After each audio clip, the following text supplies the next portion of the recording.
एक व्यक्ति को हम जानते हैं जो हर बात में दवाई दवाई दवाई लेता चला जाता, आखिर में इतना परेशान हो गया कि फिर प्रेक्षा ध्यान की शरण में उसको आना पड़ा, तब जाकर कुछ ठीक हुआ है। एक विश्वास बन जाता है कि एक दवा ली, रिएक्शन हुआ कि यह दवा फिर लो, फिर वह ली रिएक्शन को रोकने के लिए, उसका रिएक्शन हुआ तो फिर तीसरी लो।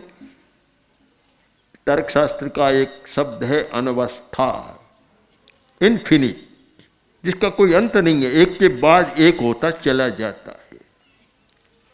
हम अपनी मूल शक्ति को पहचानने का प्रयत्न करें कि हमारी शरीर की रचना ऐसी है कि बहुत सारी तांत्रिक सुविधाएं हमें प्राप्त है। ये खोज मैं मानता हूँ इतनी बड़ी खोज थी कि दवा की खोज से भी ये ज़्यादा महत्वपूर्ण है। दवा सहायक है और ये मूल बात है। तो उसके लिए श्वास की कला एक धर्म का बड़ा अंग था।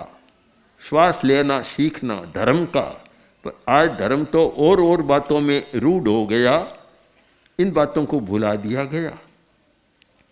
वैदिक परंपरा में त्रिसंध्यम 3 संध्याएं की जाती थी।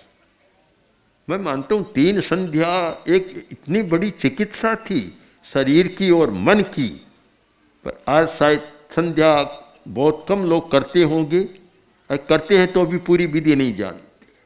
3 संध्याओं की तो पूरी साधना की विधि थी और उसके साथ 3 रंगों का ध्यान किया जाता था, जो कि रंग हमें बहुत प्रभावित करते।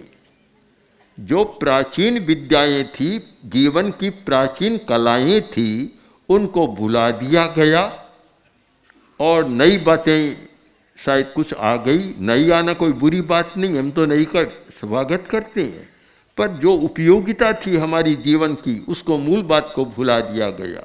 श्वास लेने की कला बहुत बड़ी कला है।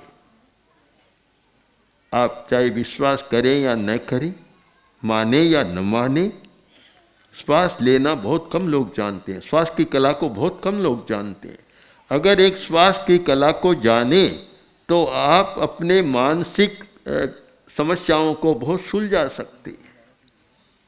ज़्यादा आदमी कष्ट भोगता है, मानसिक कष्ट, और उनको बहुत अलग कर सकते हैं यदि श्वास लेने की कला को जाने।